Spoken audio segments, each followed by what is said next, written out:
Today we're actually going to be bringing you some breaking news. If you're an Apple user, you want to stay tuned because we have some very critical news we're going to be talking about pretty shortly here. So you want to actually, this is very, very important stuff if you're an iCloud user. No, we're not kidding. This is actually pretty crazy. Here. Yeah.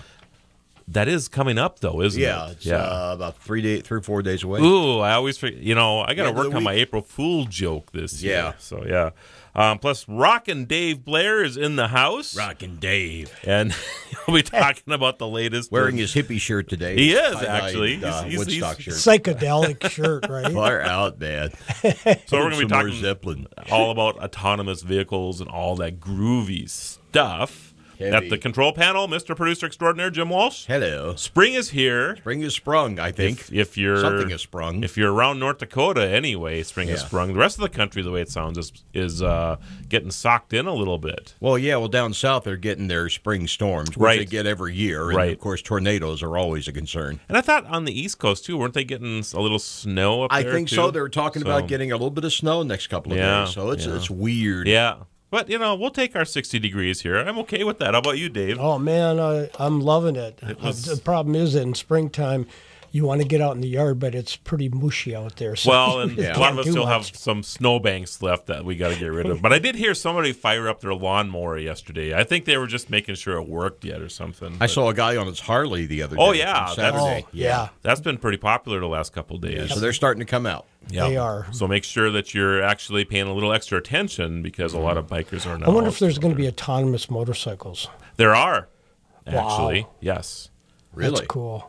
I wonder, you know, that really, to me, though, that's kind of like, if you're going to ride a motorcycle, I'm sure most of those people are just going to do it to enjoy the ride. Because the one thing I found about motorcycles in the past, I always thought that they were substantially more fuel efficient than regular cars. They're not. No?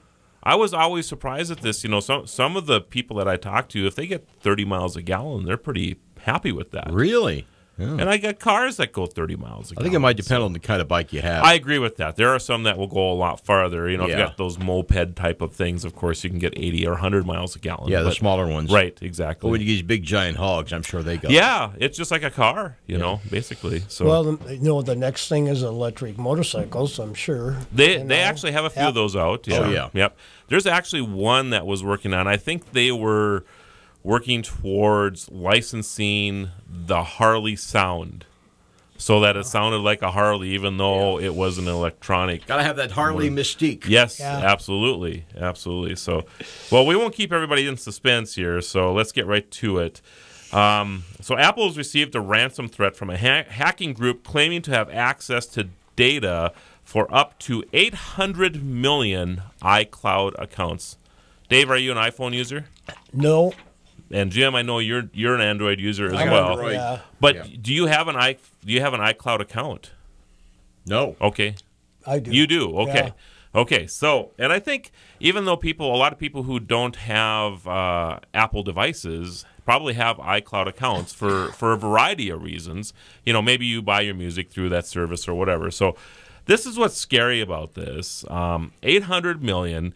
They already claim that they have the user or your name, your password, and other information about you on April 7th. So that's about a week and a half away. Right. April 7th, they're going to open a website up that is going to list everybody who has an iPhone or an iCloud account. A week from Friday. A week from Friday. If Apple does not pay the ransom, which is kind of crazy. The ransom is $700,000. That's peanuts. It is peanuts. So this isn't really. I think this is more about they want $100,000 for each of the 7 people that are in this hacking group, the Turkish crime family, which coincidentally is not based in Turkey. They're actually based in the UK, out of London. So you have this group that's claiming this. They have this stuff. So they sent out a preliminary test sample, you could say, because everybody, the 3 of us could get together and say, hey, we got 800 million. Give me $700,000, Apple, and I won't. I'll take the threat away, right? Right. Well, what they did is they released 54 accounts, And a couple companies have gone in and they've checked these out, and they were able to verify that they could get into 10 of the 54. I was going to say, if you get caught, though, it's not going to really matter whether it was real or not. That's true. If you say, well, we were just kidding, they're not going to say, no, okay, you can go home. That's correct. That is absolutely correct. But this is significant, and I know that people who have iPhones and Macs are, we hear this all the time, and this isn't, if you have an iPhone and Mac, this is not meant as a slam to you, but I think the first reason that people buy an iPhone is that it's basically the same across the board, and that's one of the great features about it. You buy an iPhone 6 or iPhone 7, Dave, when you buy one, it's like mine. And it's similar where when you get an Android, you just don't know what you're getting most of the time. You're getting the operating system, but everybody's phone is different when it's an Android. And so the simplicity of use is number one when it comes to buying like an Apple iPhone or a Mac or whatever, right? Right. The number two thing is security.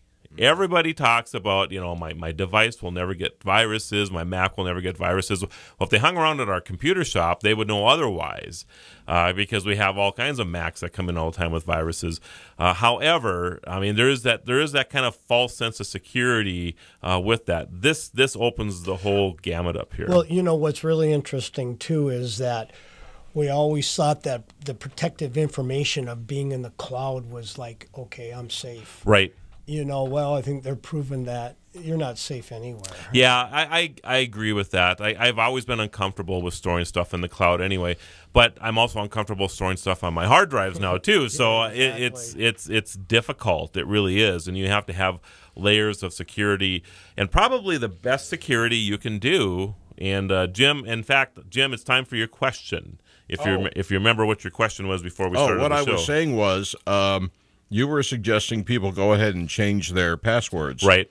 And I was thinking, shouldn't we wait until after the flip, if there's going to be one, and then change the password? Right. So that's a good thinking, actually. However, they already have the information. Ah, okay. So, and if Apple knows how they were able to sneak into their system, they've probably closed that hole in their system already, so that they're not able to go back in there. But they already have the information. They already have the 800 million accounts. They already have your passwords and all this other stuff. So now would be the time to change your password. And I can't emphasize this enough. You should have a system in place where you change your password periodically. Because if somebody gets into your bank account, for example, the first way you can stop that is by changing your password. And so if they steal information from your bank, and odds are that they're not going to break, if they steal the information, they're not going to break into it right away. They're going to systematically go through these names. They probably sell the information. So there might be a month or two or three that goes by before, somebody actually makes an attempt to get into your account. So, if you systematically change that password, you will really save yourself a lot of heartache in the future. And I think companies now are definitely, wanting their employees to change their password, whether it's 60 days or 90 days. And that's the reason for it, by the way. I think it's a good practice. It's a frustrating practice, but though, which is why. Because then you get used to, okay, now what's my new password again? And then where do I save that at? Yeah, you're right about that, And it's always funny when we go into places or whatever, people will write their passwords down and stick it on their monitors. And so, people are frustrated with this process, too. But what that tells you is that they actually trust the people that are in their office more than they trust the people that are out there in the internet. Yeah. So I saw a cute cartoon about a guy's trying to get into heaven, and St. Peter's greeting him there, and he's going, nope, you got the wrong password. And, if you don't go to a website often enough, for example, and I had this experience over the weekend, I was going crazy trying to figure out what my password was, because I probably had 10 of them since that last time I accessed that one, and I don't even remember what it was. So very, very frustrating. All right, everybody, after the break, we will continue talking about the Apple Pay ransom that's coming up on April 7th. So stay tuned.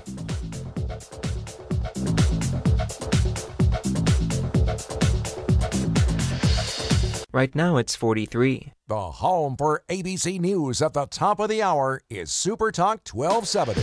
Follow the Guru of Geek at facebook.com/The Tech Ranch or Twitter at Guru of Geek or thetechranch.com. Here again is your Guru of Geek, Marlo Anderson. And we want to thank everybody who follows us on the Blueberry Network. We're also on the Tech Podcast Network. If it's Tech, it's here. We're on iTunes, Roku, Tuned In, and, of course, our own app, Radio Pup.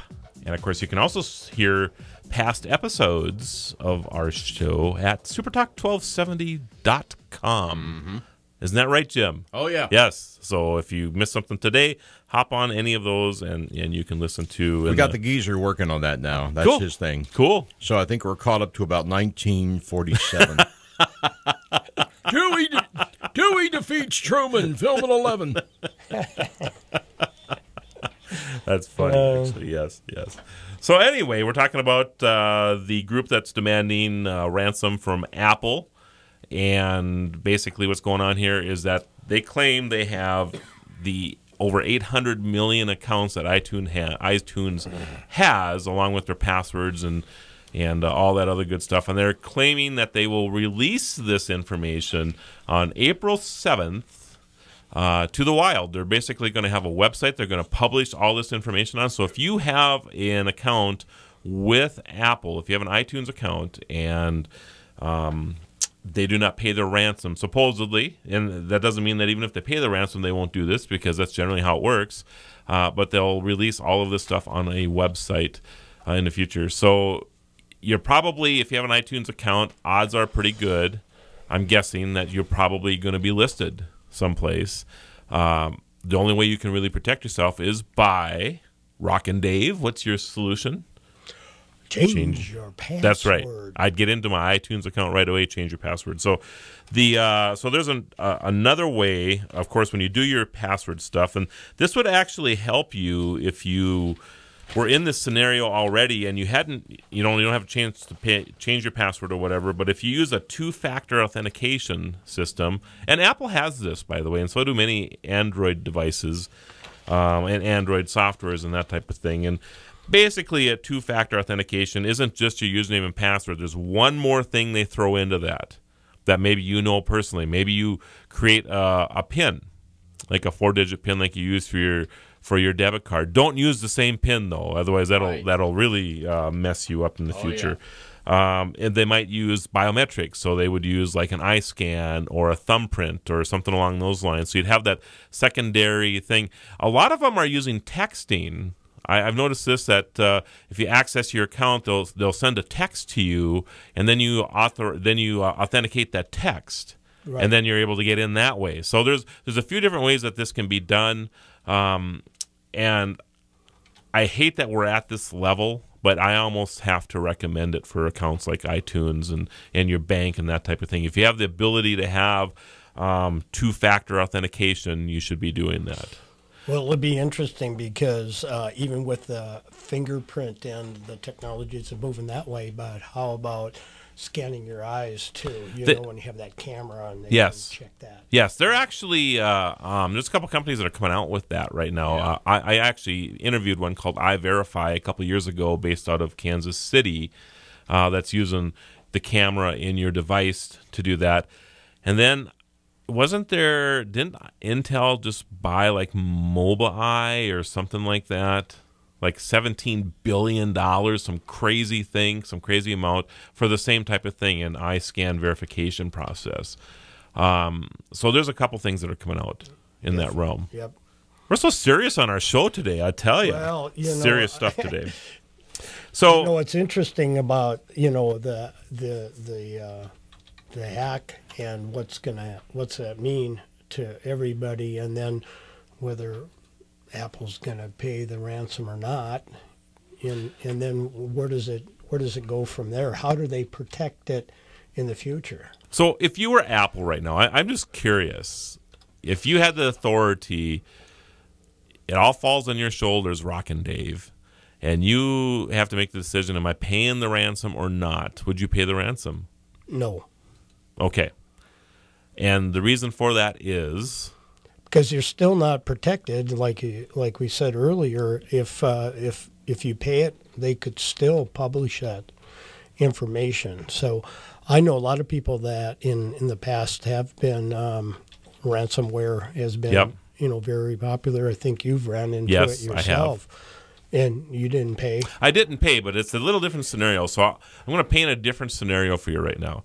Ransomware, which if you're not familiar with ransomware, is it infects your computer and it encrypts everything on your computer. So even, so if you're in a bank or a pharmacy or a medical institution like a hospital or a clinic or whatever, they will get in there and they will infect everything. And then you need to have a special access code to unencrypt everything because they've encrypted so you cannot use this information anymore, right? So on yours and my side, on a personal level, if we pay them, they generally do not give us the lock or the key to unlock your data. They'll just take your $300 or $500, whatever. On a bank side or a medical institution or whatever, they will. So if you're a bank and you pay them $50,000, they will. And the reason for that is that they want the whole banking industry to know, and they talk, right? So they want them to know that, hey, if you get this and you pay them, they will give you the key to unlock this. So the play is there, so $100,000 to a hospital, and the hospital's looking at $100,000 is cheap compared to what this would cost us if we don't unencrypt this stuff. Well, what if you're Mel Gibson? Give me a scenario. Play that again, Jim. Give me back my son! Give me back my son! You remember that movie, right? Yeah. I forget the name of the movie, though. Ransom. It was Ransom. Okay. That's right. Yeah. Yeah. So it's challenging because Apple could pay the $700,000, and I guess there's some other undisclosed things that they have to do that's not monetary, and I think some of them is to try to negotiate getting some people out of jail across the world that are hackers. So that would be my guess. I'm not saying that for a fact. As I've been reading this, I think there's 2 people that they're targeting to try to get out of jail as well. Yeah.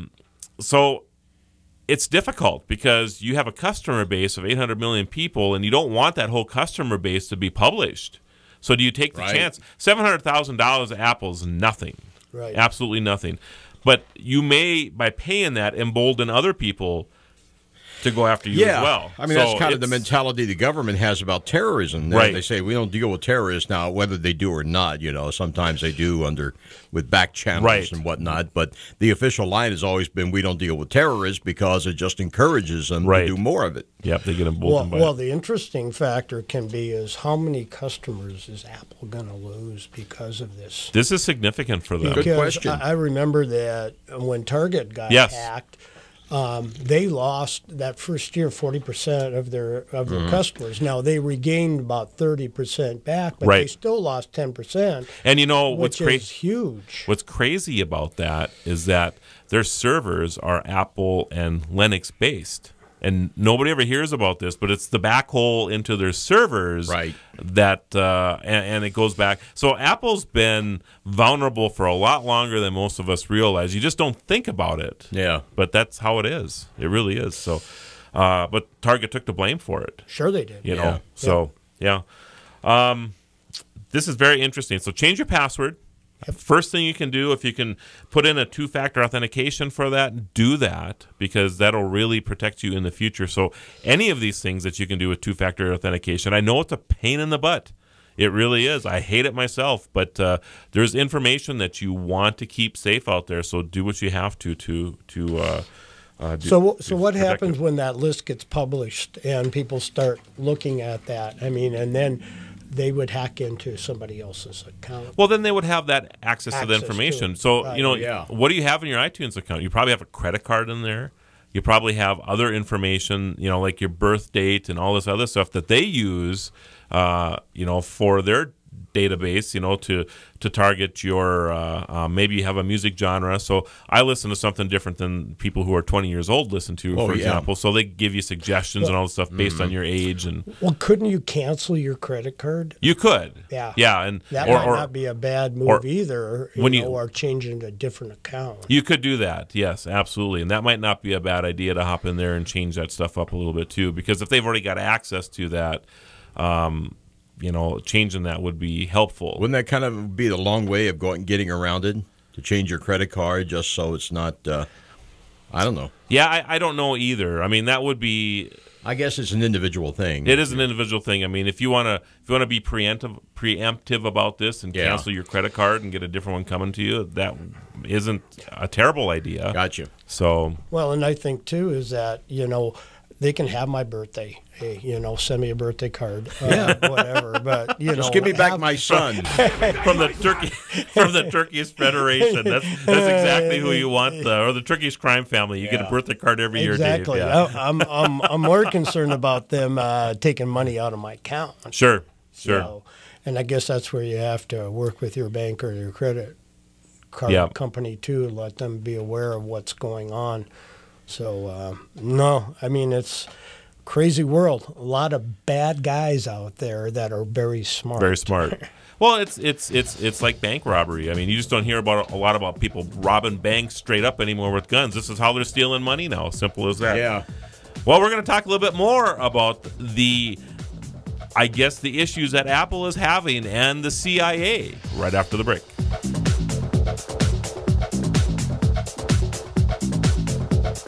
Right now it's 43. The Red River Farm Network. Ag News is here on Super Talk 1270. Follow the Guru of Geek everywhere he goes. Post your comments or questions at thetechranch.com. Once again, your Guru of Geek, Marlo Anderson. And we've been talking about iPhone, iCloud. If you're an iCloud subscriber, you need to get in there and change your password. April 7th, the Turkish, what was it called? The Turkish Federation. Turkish Crime Family. Yeah, yes, right. Turkish Crime Family, based out of London. I love that. But bunch of nerds. Yeah. Have stated that they're going to actually publish your username and password on a website that they're going to launch April 7th, unless Apple pays them their ransom. Yeah. So we're going to talk about that. So just get in there, change your password, everybody. Use your two-tier authentication if you have that available to you, which you probably do.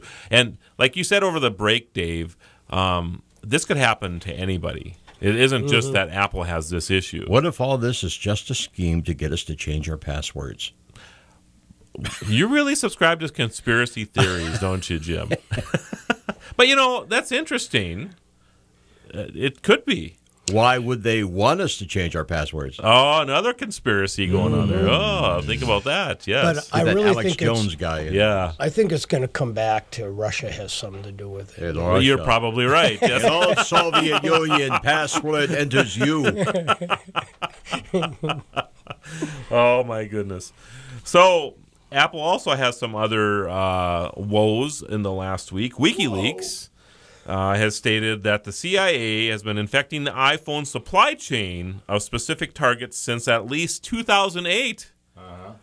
So we were talking last week about malware being installed on your devices, and through the supply chain. So somehow or another, somebody gets a hold of that device, like it could be an Android, it could be your computer, it could be your iPhone, and they install malware on it so they can track you, they can send advertising to you, they can steal your identity, whatever it is that they're after, and it's part of the supply chain. So, Samsung could make an Android phone over here, but somewhere in the process, that phone gets taken out of the box, add some malware to it, and then it ends up at your local retailer that you go buy your Samsung device at, and bang, you got malware on there. So or Apple or whoever, it doesn't matter.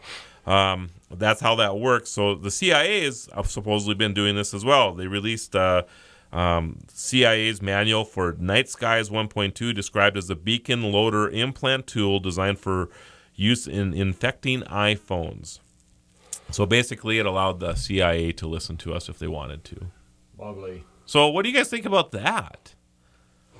Well, I think, the interesting part of all of that is that, the government's been probably spying on us a lot longer than we think, and obviously this goes back to 2008. Right. So to protect homeland security, I mean, obviously looking for the bad guys, right? And keeping track of what's going on with them. I think that's all right, but where do you draw that line? It's a challenge to say the least, as to, are they listening to everybody? I would say they probably are. I don't think that, even in the days of us having regular landlines, I think this was a common practice, the ability to listen in on conversations. But the fact that this is being done in a supply chain type of thing concerns me a little bit more, I guess. Because, and you think about the malware that they put in 2008, right. How sophisticated have they become since then? I mean, the sophistication behind this is I'm sure it's quite advanced. It's like an eternal race between the better mousetrap and the smarter mouse. That's correct. Mm-hmm. And I would say generally we're, us as a government, the United States, we're probably always trying to catch up, I would have to say. So, but with that said, I'm sure that there are instances that they have been able to listen to phone conversations or monitor data that's being moved between phones or whatever that have helped secure this country. I'm sure there are plenty of instances of that you and I don't know about. So I totally agree. The other thing that's interesting is, you have all of these iPhone users all over the world. So how much of their information is being listened to as well, not just in the United States. And that might be maybe the bigger game here. Right. Because like you said, there's 800 million iCloud users, right? Well, we only have 350 million people in the United States. So even if every one of us used iCloud in the United States, there's still another 550 million people out there in other parts of the world. So you're absolutely right about that, Dave. They might be more interested in monitoring what's going on outside our country. And this is an easy way to do that. Easy way to bug all kinds of people. So for sure. Yeah. So. But yeah, it's I think what concerns me most about this, I don't know, I'm not saying that I have a high level of trust with our government. I mean, I don't think most people probably do, but I certainly trust our government over the bad guys, right? So if the CIA is able to do this, I can just only assume that the other bad people out there are able to do the same thing. And that's probably to me, the scarier part of this.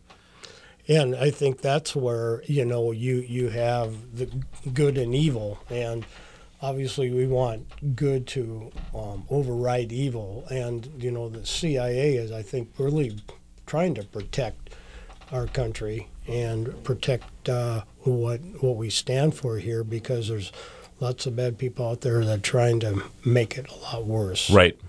I agree. So, but it's kind of scary stuff. I mean, I'm always an early integrator on technology. I love the stuff, and then you kind of, this brings you back to ground here when you start reading about what is possible. We always talk about the routers, for example. A lot of them made overseas, like in China or whatever, and they always seem to have extra parts in them that nobody really knows what they're there for, right? Well, our theory has always been that they're there so that it's like a back door into information gathering. So, somebody installs a router at the White House or at the North Dakota State government, or you install one in your house and you're doing some high level business planning with another company or whatever. All of a sudden they have access to this stuff. So, this goes through the supply chain process. Is very, very important, which is why our government, by the way, if you are an airplane builder or whatever now, they have protocols in place that if you subcontract work out, that the subcontractors have to be, authorized and not working with other countries, for example, so that they're not able to turn things on or off or spy on us or whatever. So it's just an amazing problem. Well, and, it comes down to, and I hate to use this term, but it comes down to trust nobody. And, man, I just hate that. Yeah, I do too. I'm a very trusting person, but, man, I mean, there's just so many vulnerabilities out there that people will try to take advantage of you. And this is another good example. Yeah, and I guess I don't know. I tend to trust people, so I don't know if I'd go that far. There are people I trust. I trust you, Dave, so, and I certainly trust you over the device that I carry, because I think there's just so many ways that people can break into our devices, which is why it's good to have virus protection on them, and make sure you do scanning all the time. Make sure you change your passwords all the time. Make sure and don't change your passwords while you're sitting in a coffee shop someplace on public Wi-Fi. Yeah. That's a whole nother thing. You don't want to be doing these things. Make sure you're on a trusted, secured internet connection as well, because you can sit in a coffee shop or at a convention and you type in a username and password. Anybody sitting there out in the parking lot or whatever can steal that information right now. Yep. So just so many ways. So, all right. Well, we're supposed to be talking about autonomous vehicles today. That. Well, and we're going to go right into that now, I guess. So my last thing on the list today, Uber has suspended autonomous car testing. Have you seen this? Yep. All right. So go ahead and tell us a little bit about what's going on there, Dave. Well, and it's interesting because of one accident, and then they determined that maybe we need to do some more testing. Although I saw today that they're allowing Ubers to run in San Francisco again. Oh, they are? Yeah. Okay, that's good. That was just announced too. So, whenever you have new technology, I think you always have some setbacks. Right. And that's like anything else. He's saying, okay, we got to figure out what's going on, and then we pull it. I mean, it could be food products that they pull off the shelf because something bad happened. Right. What I find interesting about this, though, is that they were not at fault in the accident. No. This is actually somebody who actually didn't yield properly and then ran into the autonomous vehicle. And yet Uber is taking the precaution of pulling these off the road to test. I would imagine that maybe they were thinking that there would have been a way for the vehicle to maybe avoid the accident, get out of its way or do something. So that's what they're going to analyze here, I think. Right. So, and I think that you're going to see more of that probably happening was when you get more cars on the road, autonomous vehicles, you're going to have more incidents that happen. In fact, I was reading something interesting about technology. So autonomous vehicles driving down the road, and a deer runs in front of it, okay? And obviously you want to stop, okay? But a lot of times autonomous vehicles will either go right or left. right. Yeah. So let's say there's a grandma on the right-hand side and there's a whole bunch of kids on the left-hand side. Right. What judgment do you make? Right. Well, probably take out the deer. I don't know. But if it's a person, Right. you have to make those decisions. So I think those are things that the autonomous vehicles need to really look at is, how do you differentiate with... But those are extreme examples. Because have you ever had that choice in all of your years of driving? No, I wish I would have. No, I'm serious. No. But you know what I mean? No, definitely. So these things don't happen a whole lot. I know mean, that. I've had the choice to take out a deer or hit a car. Right. And I think sometimes we get faced with that, so you just take the deer out. Sure. Because you don't want to damage the other vehicle or whatever. Right. So, I think it comes down to, protecting human life versus having Right. an accident with another car. yes, exactly. I agree with that. So, all right, I guess we're up to our break. We will continue our conversation about autonomous vehicles and what's been going on in North Dakota in the last couple of weeks. North Dakota is a leader in UAV technology and is emerging as a leader in autonomous vehicle technology. Dave has some great updates on that as well. Right now it's 48. On Twitter, Facebook, online, and YouTube. supertalk1270.com. We're back to the Tech Ranch. Stream this program now at supertalk1270.com. Here is your guru of geek, Marlo Anderson. And if you're just joining us, we were just talking about the hack into iCloud. So if you have an iCloud account, and like I say, you're just joining us, make sure you get in there and change your password because your information is probably going to be released April 7th, according to the hackers, if Apple does not pay the ransom. So best way to basically not allow people into your account is getting that password changed. You're probably going to, if they post this stuff, though, you're probably going to have information on a website someplace with your other information. But if you don't want them to have access to your account, change your password. I think we should do a whole show at some point about the weird things people come up with for their passwords. That'd be fun to do, actually. Because good and well, for example, there are probably people who have some weird sexual kink or fetish, Sure. and they turn it into a password. A password, absolutely. Like, I'm hot for George Clooney's elbows or whatever, something like that. Dave's Thousand laughing Island over dressing. there now. Yeah. I don't know. I still Thousand think it'd been Island better dressing. date to release that information on April 1st, because then everybody would have gone, It's is just this April really? Fool. Yeah. You're right, because then everybody thought it Yeah. would be an April Fool's joke, and then it Right. turns out that it's not. So of course, Rockin Dave Blair is in studio with us too. We've been working on autonomous vehicle stuff the last couple weeks. Dave, why don't you bring us up to date on what's going on in North Dakota? Well, it's interesting. I mean, as we've talked about with the cyber attacks and stuff like that, the autonomous vehicles, another issue that comes in is protecting your data. And so there's been a couple of bills, and both Marlo and myself are part of the North Dakota Autonomous Vehicle Collaborative, and we've been kind of following this fairly closely. There was two bills that were introduced that went through the House. House Bill 1202 that created the Department of Transportation director to kind of be in control of anything that would impact changes in regards to law or regulations for autonomous vehicles. And, it went through the House and voted on the floor. I mean, big time. Yeah, it passed like 87-3 or something like that. Yeah. But then everybody started realizing do we really want to have one person in charge of that, making those decisions? So it went to the Senate Transportation Committee this last week, and there was a lot of opposition to it, but there was really only one that really spoke out, and that was Uber talking about that as well. And so as it turned out, looks like they're going to take it and put it into a study case, which always amazes me. Really, what does that mean? Well, I think in this instance, generally, in North Dakota, if they get into a legislative study, all these studies go into kind of a pot, and then they pull the particular bills out and determine if they're going to study them or not after legislature is over with, right?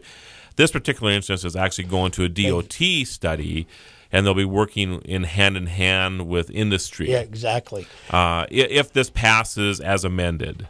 That's what'll happen now, yes. So, but then during that period of time, the legislation or regulations that are in place stay in place. Right. So right now, that regulation says that you can operate autonomous vehicles in North Dakota, but a driver has to be in the steering. Right. So everything up to level 4 autonomy, level 5. Which is the top tier of it, would allow a vehicle to be moved around the state without anybody in it. So right now, you have to have somebody in the vehicle. So, I think always having a study is good. Now, do we have to wait 2 years for information to come back, or are there going to be potentially a special session? Because they're holding off on 10 days on the legislature. They want to get done in 70 days, so that means they got 10 days left over. So they can do something later on. In case something happens. Right. So that one's... So that was House Bill 1202. That was House Bill 1202, and then the more important one that, that came up was House Bill 1394. And again, that was a bill that I really think got run through real quickly because a lot of people didn't even know about it. I know you and I didn't know about it. Industry, it's funny that industry wouldn't have really picked up on that as well. Right. And that got voted on and approved unanimously as well. Yep. But then I think industry started to see this and going, wait a minute here, I don't think this is good for what we're trying to do. So last week there was testimony in the Transportation Committee again. In fact, they heard both bills, 1202 and 1394. 1394 definitely gained a lot of interest. GM came in, Ford came in, Uber came in. There was a lot of opposition to that. And there again, it's talking about, who's control of your information, your data Right. in your vehicle, Right. and who makes the final decision. So I think the key here is that they decided they wanted to do more of a study on this as well. So like Marlo said, it's not going to be a legislative study. It's going to be a DOT study working with industry on that. And I think most people are okay with that. It would have been nice if it would have just been squashed, but it still could be. Yes. It still could go on the Senate House. Yep. Senate floor, I mean, and get voted on too. Yep. So I guess we'll have to just stay tuned on that. So I think, let's talk about the data. I know we were talking about, the iPhone situation and sharing, and the sharing of data, that possibility of getting hacked or whatever. I think the one big difference here, and I know one of the representatives who's in favor of this bill, who actually brought the bill up, stated that this is drew similarities to financial records and that type of thing. However, I don't know about you, but I want information shared when I'm on public roads. I do. I want the ability that if somebody is intoxicated, that information can be shared. Somehow. I don't. And I'm just throwing these things out. If somebody runs a red light and there's a camera sitting on top of that stoplight, and somebody runs that red light and then I get a ticket, I mean, they're talking about the option to opt out of sharing data. I mean, can I opt out of that then? I mean, these are questions that I have, and I also want to know, Dave, when you and I use this example a lot. In fact, the deer thing. So go ahead and give the deer example. Well, I mean, I think too that when we're out there driving our vehicle, I don't think it's any different than airplanes are flying, because they're reporting back and forth, saying, hey, there's turbulence at this 1,000 level. That's a very good analogy. And so we can do that on the roads too. Right. Hey, I just hit a deer. Be looking for it at mile marker 1333. Right, and your car transmit this out. You're not on the phone saying this. Your car sends this information out. Or, hey, there's a bad stretch of road. It's really slippery here. Right. Okay. Right. Or there's been an accident. Right. I mean, that's what we're trying to do, is have the cars communicate with each other. Yeah, because I want my car to know if you hit a deer in fog and you're half a mile in front of me, I want my car to know that you're stopped in the middle of the interstate so I don't go plowing into you. I mean, that's what we're talking about here. So I think it's important that we have that data sharing go on in public spaces. Now, in private spaces, I'm all against that. I don't want people spying in my house and in my office and stuff, but on public roadways, I think it's important. Dave, it was a great show. Jim, likewise. Fantastic show today. Remember, everybody, change your iCloud passwords. Make sure you do that. Have a great week, everybody. Thanks, guys.